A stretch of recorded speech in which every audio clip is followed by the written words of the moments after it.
Hello विद्यार्थियों, मैं रवि कुमार आपका स्वागत करता हूं आपके अपने यूट्यूब चैनल जेएचपी कोचिंग में। तो जैसा कि विद्यार्थियों कक्षा 12 भौतिक विज्ञान का सॉल्व पेपर सॉल्व कर रहे थे, जिसमें विद्यार्थियों मैं आपको देखिए सेट नंबर तीसरा सॉल्व करा रहा था। तो आज विद्यार्थियों देखिए खंड दा से करेंगे। खंड दा में देखिए विद्यार्थियों चौथे का क्वेश्चन से स्टार्ट करेंगे। पीछे क्वेश्चन मैं आपको करा चुका हूँ और विद्यार्थियों मेरे चैनल में प्लेलिस्ट बनी है। अगर आप प्लेलिस्ट में जाएंगे तो वहाँ पर आपको भौतिक विज्ञान, रसायन विज्ञान, जीव विज्ञान, गणित सारे विषयों का सॉल्व पेपर सॉल्व कराए जाते हैं। तो आप प्लेलिस्ट में जाइए चैनल की और चेक कीजिए, वहाँ पर आपको सारे वीडियो मिलेंगे। चलिए देखिए चार का से स्टार्ट करते हैं। देखकर किसी दिए हुए क्षेत्र में I1 एवं I2 तीव्रता की दो प्रकाश तरंगे संचारित हैं, है ना। किसी दिए हुए क्षेत्र में I1 एवं I2 तीव्रता की दो प्रकाश तरंगे संचारित हैं। क्षेत्र के प्रत्येक स्थान पर प्रकाश की तीव्रता I1 प्लस I2 है। क्या तरंगे कला संबद्ध हैं और इनमें व्यतिकरण हो रहा है? यदि दोनों तरंगे कला संबद्ध हों तो परिणामी अधिकतम तथा न्यूनतम तीव्रता का मान क्या होगा? चलिए विद्यार्थी इसको सॉल्व करते हैं।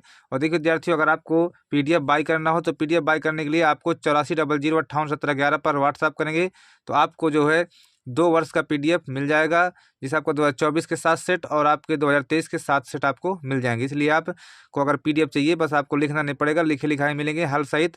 तो आपको विद्यार्थियों 8400581711 पर व्हाट्सअप करना होगा।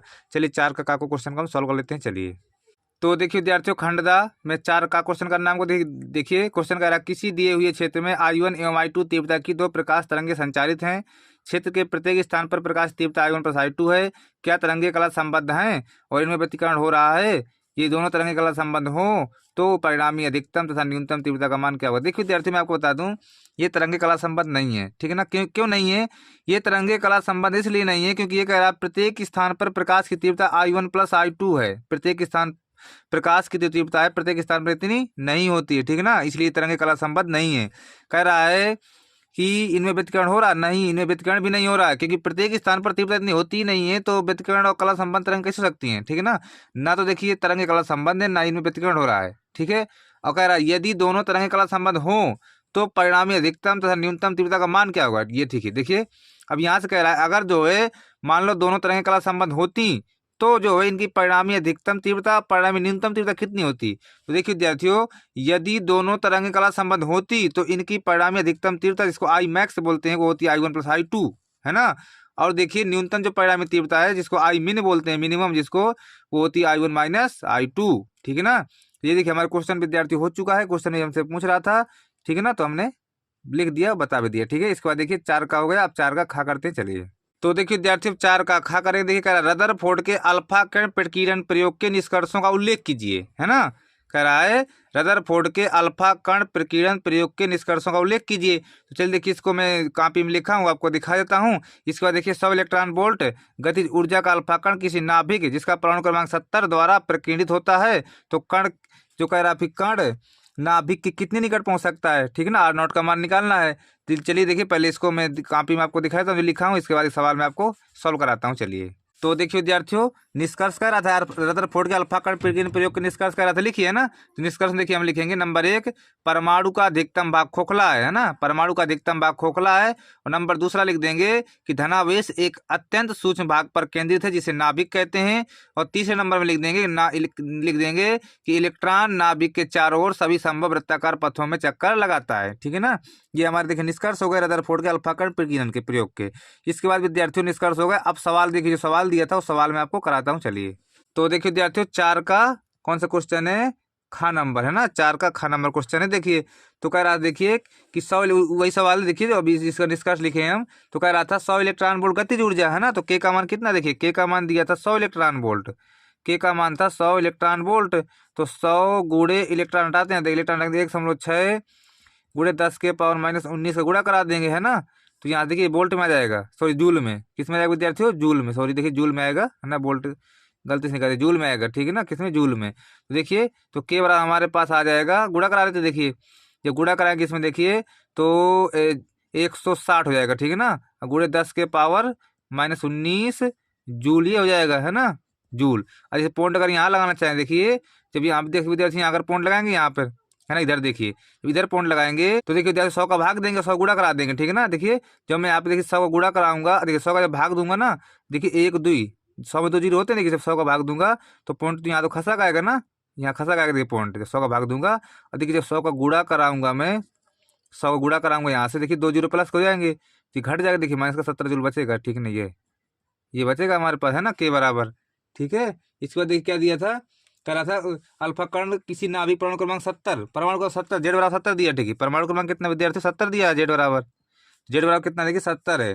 द्वारा प्रकृत होता है तो प्रकृत होता है तो कण जो है नाभिक के कितने निकट पहुंच सकता है, आर नॉट का मान निकालना हमको, किसका, आर नॉट का मान निकालना है ना, आर नॉट का। तो देखिए सूत्र का देखिए के बराबर, देखिए के बराबर यू बराबर होता है, देखिए 1/4 पाई एप्सिलॉन 0 इंटू 2 ZE² बटा क्या होता है विद्यार्थी, आर नॉट, ये होता है ना, यही होता है ना सूत्र। तो देखिए आर नॉट को देखिए यहाँ पर कर लेते हैं, ठीक है ना, आर नॉट को यहाँ पे कर लेते हैं, देखिए तो आर नॉट बराबर हो जाएगा हमारे पास, देखिए आर नॉट को यहाँ पे कर लेंगे, के को यहाँ कर देंगे, तो 1/4 पाई एप्सिलॉन 0 इंटू 2 ZE² बट्टा में के हो जाएगा ये, है ना, बट्टा में के हो जाएगा ये। तो इसके बाद देखिए आर नॉट बराबर, देखिए 1/4 पे एप्सिलॉन 0 का मान कितना होता है, 9 गुणे 10 के पावर 9 रख देंगे, गुणे 2 गुणे जेड का मान देखिए 70 दिया है ना, ये देखिए इलेक्ट्रॉन का वेट, तो 1.6 गुणे 10 के पावर -19 गुणे 1.6 गुणे 10 के पावर -19, अब बटा देखिए बटा में के का मान कितना था, 1.6 गुणे 10 के पावर -17 था, है ना, 1.6 गुणे 10 पावर -17 था।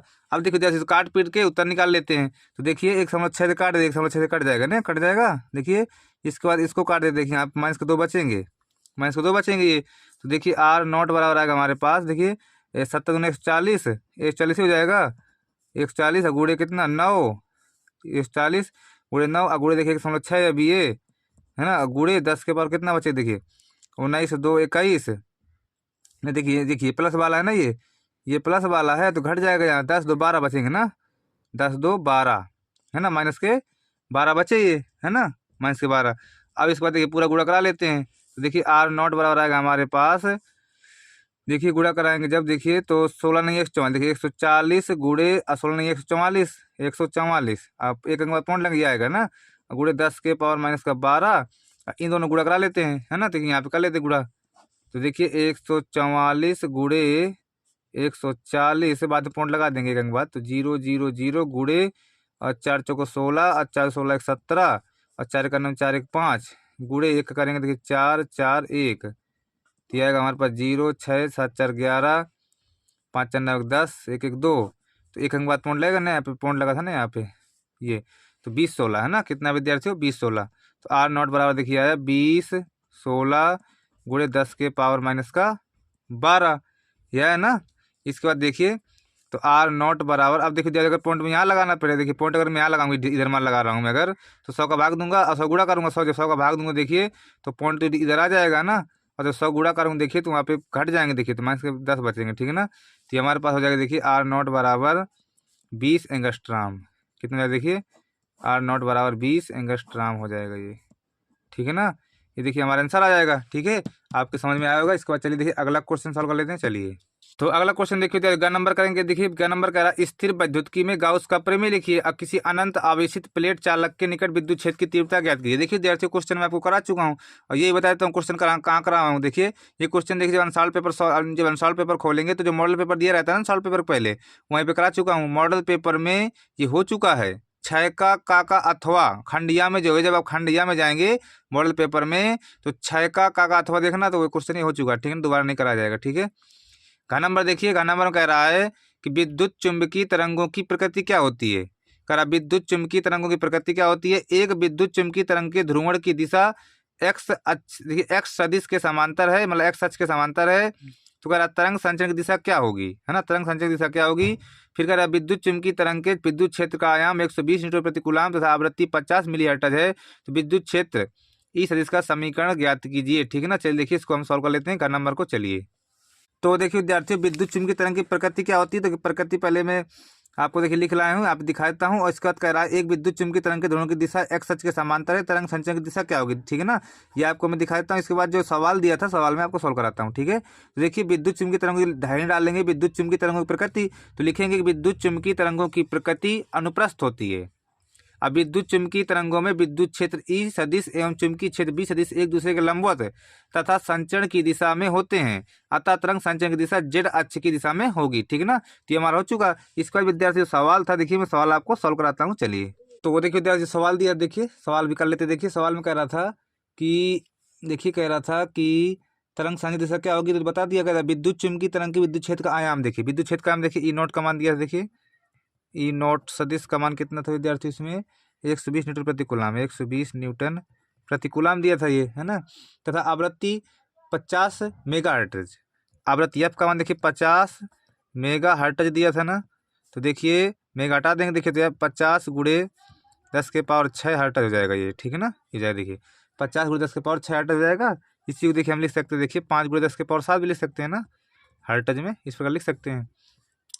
ये दिया था, तो कह रहा देखिए विद्युत क्षेत्र ई सदिश का समीकरण लिखिए।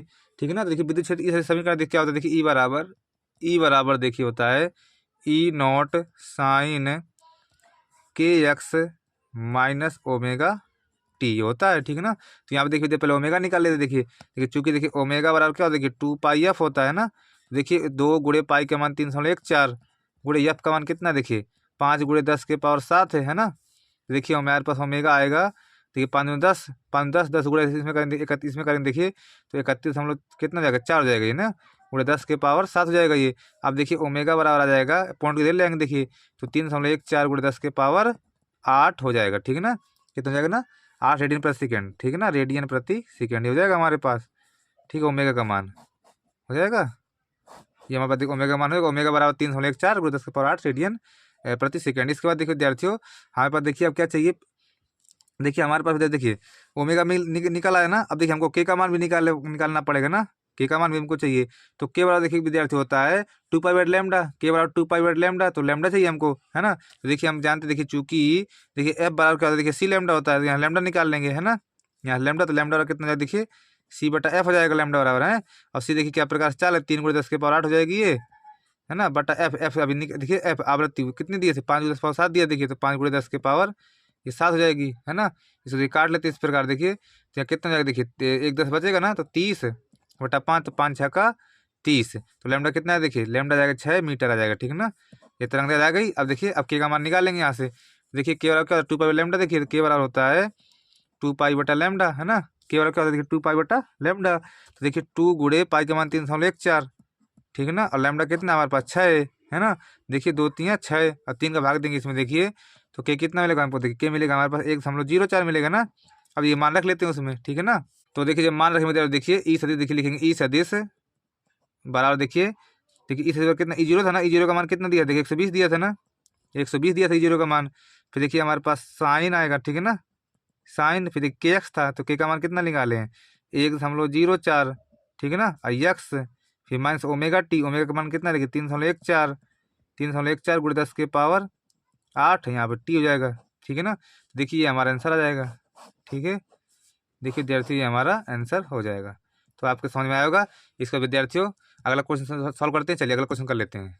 तो अगला क्वेश्चन देखिए अंक नंबर करें, देखिए कह रहा है प्रकाश विद्युत धारा तथा प्रकाशित इलेक्ट्रॉनों की ऊर्जा की आपतित प्रकाश की तीव्रता तथा आवृत्ति पर निर्भरता समझाइए। ठीक है ना, देखिए प्रकाश विद्युत धारा तथा प्रकाशित इलेक्ट्रॉनों की ऊर्जा की आपतित प्रकाश की तीव्रता तथा आवृत्ति पर निर्भरता दर्शाइए। चलिए अंक नंबर को हम सॉल्व कर लेते हैं। चलिए तो देखिए जैसे अंक नंबर क्वेश्चन करेंगे, देखिए 4 का कह रहा है प्रकाश विद्युत धारा तथा प्रकाशित इलेक्ट्रॉनों की ऊर्जा की आपतित प्रकाश की तीव्रता तथा आवृत्ति पर निर्भरता समझाइए। देखिए हाल में लिखेंगे, देखिए लिखेंगे कि यदि आपतित प्रकाश की तीव्रता नियत रहती है ना, यदि आपतित प्रकाश की तीव्रता नियत रहती है परंतु आवृत्ति बदलती है तो प्रकाश विद्युत धारा नियत रहेगी, परंतु उत्सर्जित इलेक्ट्रॉन की अधिकतम गतिज ऊर्जा आवृत्ति के बढ़ने के साथ बढ़ेगी।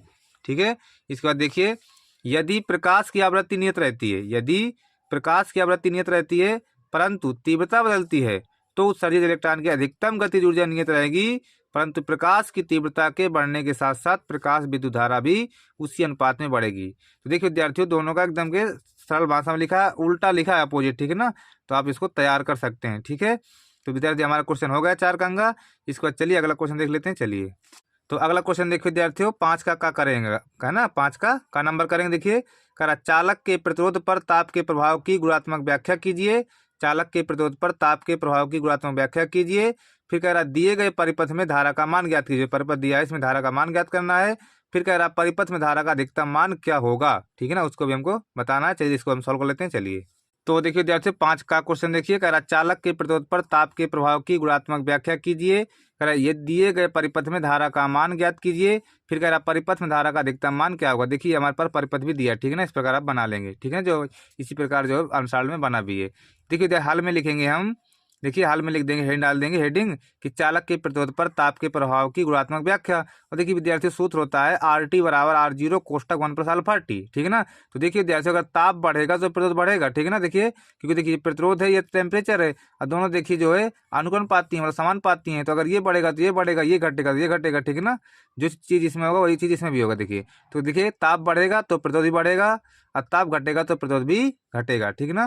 तो इतना विद्यार्थी लिखना था हमको। देखिए कह रहा था ना कि चालक के प्रतिरोध पर ताप के प्रभाव की गुणात्मक व्याख्या कीजिए, यही आपको लिखना था। और देखिए विद्यार्थियों लिखने को हम लिख सकते हैं कि RT, जो RT विद्यार्थी हमारा क्या होता है, RT हमारा विद्यार्थियों टी डिग्री सेल्सियस पर ताप पर चालक का प्रतिरोध होता है, ठीक है ना। जो RT होता है ये T डिग्री सेल्सियस ताप पर चालक का प्रतिरोध होता है। और देखिए विद्यार्थी जो R0 होता है हमारा, ये 0 डिग्री सेल्सियस ताप पर चालक का प्रतिरोध ये होता है। और देखिए जो अल्फा होता है विद्यार्थी हमारा ताप गुणांक होता है, और जो टी होता है हमारा समय होता है, ठीक है ना। इसको भी हम लिख सकते हैं, ठीक है ना।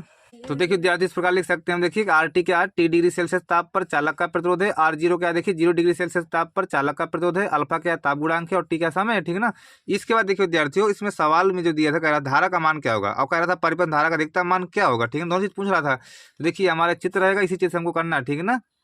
तो देखिए विद्यार्थी हमको धारा का मान आई निकालना है, और धारा का अधिकतम मान आई मैक्स भी निकालना है, ठीक है ना, दोनों निकालना है। तो देखिए विद्यार्थी धारा का सूत्र आप पढ़े होंगे, आई बराबर क्या होता है, NE बटा NR प्लस आर, मतलब आई बराबर होता है विद्यार्थियों E बटा आर प्लस आर, ठीक है ना। आई बराबर E बटा R plus R. Capital R क्या है, बाह्य प्रतिरोध, स्मॉल आर क्या है, आंतरिक प्रतिरोध, ठीक है ना। तो देखिए आई बराबर होता है NE बटा NR प्लस आर भी होता है, ठीक है। तो देखिए विद्यार्थियों एन का मतलब देखिए, ये एन का मतलब क्या, विद्युत वाहक बल दिखा रहा है। जैसे देखिए कितने, 1 2 3 विद्युत वाहक बल है। विद्युत वाहक बल कितने हैं, एन बराबर 3 ही लिख देंगे। और देखिए आंतरिक प्रतिरोध स्मॉल आर कितने, 1 2 3। तो देखिए आंतरिक प्रतिरोध स्मॉल आर कितने, 3 ठो हैं, तो 3 आर लिख देंगे। तो आई बराबर कितना आएगा, देखिए 3E बटा 3R प्लस आर। तो हमारी धारा निकल आई, ठीक है ना, ये हमारी धारा निकल आई। इसके बाद कह रहा था धारा का अधिकतम मान भी बताओ, है ना, कह रहा था धारा का अधिकतम मान बताओ। तो देखिए विद्यार्थियों धारा का अधिकतम मान तभी प्राप्त होगा जब आंतरिक प्रतिरोध का मान न्यूनतम होगा, ठीक है ना। जब आंतरिक प्रतिरोध का मान बहुत कम होगा, एकदम कि न्यूनतम, तब जाके हमारा धारा का मान अधिकतम प्राप्त होगा। तो स्मॉल आर का मान बाह्य प्रतिरोध कैपिटल आर से बहुत ही छोटा कर देंगे, और इसलिए इस हटा भी देंगे, ठीक है ना। तो आई मैक्स कितना आएगा, 3 ही बटा यार, मतलब ये वाला हटा देंगे, गोल कर देंगे इसको, तो 3 ही बटा नहीं आ जाएगा, तो धारा का हमारा अधिकतम माना जाएगा, ठीक है। तो आपको समझ में आएगा। इसके बाद चलिए विद्यार्थियों अगला क्वेश्चन सॉल्व कर लेते हैं। चलिए तो अगला क्वेश्चन देखिए विद्यार्थियों, ख नंबर करेंगे। देखिए कह रहा किसी धारा अवयव के कारण उत्पन्न चुंबकीय क्षेत्र के लिए बायो सावर्ट का नियम लिखिए। फिर कह रहा धारा अवयव डेल्टा एक्स आई कैप मूल बिंदु पर स्थित है। अवयव में 10 एम्पियर की धारा प्रवाहित है। अवयव के कारण y अक्ष पर 0.5 मीटर दूर किसी बिंदु पर चुंबकीय क्षेत्र का परिमाण क्या होगा। दिया गया है डेल्टा एक्स बराबर 1 सेंटीमीटर। तो चलिए विद्यार्थियों 4 के खा को हम सॉल्व कर लेते हैं। चलिए तो देखिए विद्यार्थियों जो क्वेश्चन हमसे कह रहा था बायस वाट के नियम के लिए कह रहा था, इसके बाद इसमें सवाल दिया था। तो बायस वाट का नियम इसमें हम देख लेते हैं कॉपी में, इसके बाद सवाल आपको मैं सॉल्व करा दूंगा, ठीक है ना। तो देखिए विद्यार्थी ये हमारा एक धारावाही चालक तार है, ठीक है ना, ये हमारा एक धारावाही चालक तार है। ये एक छोटा सा सूक्ष्म खंड लिया गया है DL नाम का, DL लंबाई का, ठीक है ना, DL लंबाई का छोटा सा सूक्ष्म खंड लिया गया है। इस बिंदु से विद्यार्थियों मान लो इस बिंदु का और नाम दे दें। इस बिंदु से स्मॉल आर दूरी पर एक बिंदु यहाँ पर P है, ठीक है ना, यहाँ पर एक बिंदु P है, जहां पर विद्यार्थियों को देखिए चुंबकीय क्षेत्र तीव्रता निकालनी, ठीक है ना, आर दूरी पर। इसका झुकाव विद्यार्थी कितना है, थीटा है, ठीक है ना। ये आपको लिखना पड़ेगा। देखिए लिखेंगे माना एक धारावाही चालक तार है जिसमें आई धारा प्रवाहित हो रही है। चालक तार का एक छोटा सा अल्पांश DL है, जिससे थीटा झुकाव पर व आर दूरी पर एक बिंदु P है, जहां पर चुंबकीय क्षेत्र की तीव्रता DB है, जो निम्न बातों पर निर्भर करती है। तो किन किन बातों पर निर्भर करती है, देखिए जो चुंबकीय क्षेत्र तीव्रता DB होगी वो धारा के समानुपाती होती है, तो पहला समीकरण नाम दे देंगे। जो चुंबकीय क्षेत्र की तीव्रता होगी वो देखिए DL जो सूक्ष्म खंड लिया था ना अल्पांश भाग, ठीक है, तो उसके देखिए समानुपाती होगी, दूसरा नाम दे देंगे समीकरण इसका। और देखिए जो हमारा साइन थीटा होगा, जो ठीक है ना, जो ज्या होगी साइन की, साइन थीटा, वो देखिए वो भी चुंबकीय क्षेत्र के समानुपाती, इसको तीसरा नाम दे देंगे। और देखिए विद्यार्थियों जो दूरी थी स्मॉल आर, तो देखिए जो हमारा चुंबकीय क्षेत्र है तो स्मॉल आर जो दूरी थी उसके देखिए वर्ग के व्युत्क्रमानुपाती है, इसको चौथा समीकरण नाम दे देंगे, ठीक है। इसके बाद विद्यार्थियों चारों समीकरणों को हम मिला देंगे।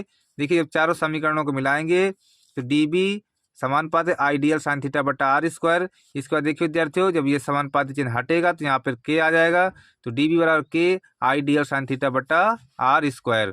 देखिए विद्यार्थी जहाँ के बराबर क्या होता है म्यू 0/4 पाई, और म्यू 0/4 पाई का मान क्या होता है 10⁻⁷। ठीक है ना, तो इसको देखिए यहाँ पे लिख देंगे डी बी बराबर mu 0/4 pi into ideal sine theta बटा आर स्क्वायर। तो डी बराबर देखिए यहाँ पे 10⁻⁷ आइडियल साइन थीटा बटा आर स्क्वायर भी लिख सकते हैं। ठीक है ना, तो ये हमारा देखिए बायसवार्ट का नियम है। इसका बाद देखिए हम सदिश रूप भी लिख सकते हैं। देखिए सदिश रूप में लिखेंगे डी बी सदिश बराबर म्यू 0/4 पाई इंटू आई। और देखिए विद्यार्थियों आई डी एल, यहाँ पे देखिए एक आर हमने बढ़ा दिया। ठीक है ना, I D L cross R. ठीक है ना, आई डी एल, आई यहाँ बाहर रहेगा डी एल क्रॉस आर, अब बटा आर क्यूब भी कर दिया, आर काट सकते हैं। ठीक है ना, ये मतलब बनाने के लिए। ठीक है, ये हमारा देखिए सदिश रूप है, इसको भी आप तैयार कर लेना, विकल्प में भी आ जाता है। ठीक है ना, विकल्पी में। तो देखिए अब इसके बाद विद्यार्थी सवाल दिया था, चलिए सवाल को हम देख लेते हैं। चलिए तो देखिए विद्यार्थी उसमें सवाल भी दिया है, देखिए क्वेश्चन को देख लेते हैं। ठीक है ना, देखिए सवाल क्या था, हाँ ये 5 का खा क्वेश्चन कर रहे हैं हम, 5 का खा नंबर। देखिए सवाल में कह रहा था कि अवयव के कारण वाई अक्ष पर 0.5 मीटर दूर, ठीक है ना, सॉरी देखिए ऊपर से अवयव में 10 एम्पीयर धारा प्रवाहित कह रहा था। देखिए आई बराबर कितना, देखिए 10 एम्पीयर है, आई बराबर 10 एम्पीयर। ठीक है ना, 10 एम्पीयर धारा प्रवाहित है अवयव कारण वाई अक्ष पर 0.5 मीटर दूर। देखिए आर बराबर है 0.5 मीटर, 0.5 मीटर दूर किसी बिंदु पर चुंबकीय क्षेत्र का परिमाण क्या होगा। चुंबकीय क्षेत्र का परिमाण क्या होगा, डीबी का मान हमको निकालना है। ठीक है ना, डीबी का मान हमको निकालना है। और देखिए और डेल्टा एक्स और डी एल एक ही चीज़ है। देखिए जो डेल्टा एक्स दिया है इसी को डी एल भी बोलते हैं। ये कितना विद्यार्थी हमारे पास 1 सेंटीमीटर है, इसको देखिए मीटर में बदलेंगे। देखिए तो 1 × 10⁻⁻2 मीटर। ठीक ना हो जाएगा ना, 100 का भाग देंगे ऊपर चला जाएगा, इतना मीटर हमारा ये आ जाएगा। इसमें देखिए विद्यार्थियों थीटा कितना रहेगा, देखिए डेल्टा एक्स मूल बिंदु पर स्थित है, अवयव में 10 एम्पीयर धारा प्रवाहित है अवयव कारण वाई अक्ष पर। तो वाई अक्ष पर कह रहा देखिए, तो वाई अक्ष पर देखिए विद्यार्थियों, देखिए एक्स वाई जेड इस प्रकार होते हैं ना, एक्स वाई जेड इस प्रकार चित्र बनाए होंगे आप इस प्रकार। देखिए तो विद्यार्थी देखिए तीनों 90-90 डिग्री में होते हैं। देखिए ठीक है ना, मतलब एक दूसरे के लंबत होते हैं। ठीक है ना, एक दूसरे लंबत। थीटा कितना लेंगे, 90 डिग्री लेंगे थीटा। ठीक है ना, अब देखिए वही सूत्र लगा देते हैं, बायसवार्ट का नियम। तो बायसवार्ट का नियम लगा देंगे। देखिए तो क्या था बायसवार्ट का नियम, देखिए डी बी बराबर म्यू 0/4 पाई इंटू आई डी एल साइन थीटा बटा आर स्क्वायर, ये था हमारे पास है ना। तो देखिए डी बी सदिश बराबर म्यू 0/4 पाई का मान क्या 10⁻⁷ है, गुड़े आई का मान कितना, देखिए 10 गुड़े डी एल कितना हमारे पास, देखिए डी एल हमारे पास 10⁻2 है ना, 1 × 10⁻2 है, 10⁻2 लिख लेते हैं। साइन थीटा कितना, देखिए थीटा हमारा 90 है बटा आर स्क्वायर, आर कितना 0.5 × 0.5 डबल बार लिखेंगे ना इस प्रकार। ठीक है, इसके बाद देखिए डी बी सदिश बराबर, देखिए विद्यार्थियों 10⁻⁷ 10⁻9 हो जाएगा। ठीक है ना, ये हट जाएगा, देखिए 10⁻8 बचेगा। ठीक है ना, 10⁻8 बचेगा ना, 10⁻9 हो जाएंगे दोनों मिलके, और ये 10 चला जाएगा प्लस वाले यहाँ से, 10⁻8 बचेंगे। साइन 90 का मान 1 होता है बटा 5 × 5 = 25, 1-2 अंक बाद ये आ जाएगा। ठीक है ना, 0.025 आ जाएगा। देखिए डी बी सदिश बराबर आएगा हमारे पास, देखिए 10⁻8 अब बटा देखिए 0.25 है, देखिए 100 गुणा यहाँ कर देंगे और 100 का यहाँ कर देंगे, पॉइंट हट जाएगा ये। ठीक है ना, पॉइंट हट जाएगा तो हमारे पास आएगा देखिए डी बी सदिश बराबर, देखिए 100 × 10⁻8 बटा कितना जाएगा 25 बटा 25 हो जाएगा ना। अब बस भाग लगा देंगे, देखिए तो 25 चौको 100, तो देखिए डी बी सदिश बराबर आएगा हमारे पास 4 × 25 चौको 100 कट गया ना, तो 4 × 10⁸ टेस्ला। ठीक है ना, टेस्ला। ये देखिए विद्यार्थियों हमारा देखिए आंसर आ जाएगा और आपके समझ में आएगा। ठीक है ना, तो आज विद्यार्थी यहीं तक रखता हूँ, इसके बाद देखिए अगला पार्ट लेकर के कल आऊँगा। तो अगर विद्यार्थी मेरा वीडियो आपको पसंद आया तो वीडियो को लाइक शेयर, अगर आप नए हो चैनल जरूर सब्सक्राइब कर लेना। चलता हूँ, नमस्कार।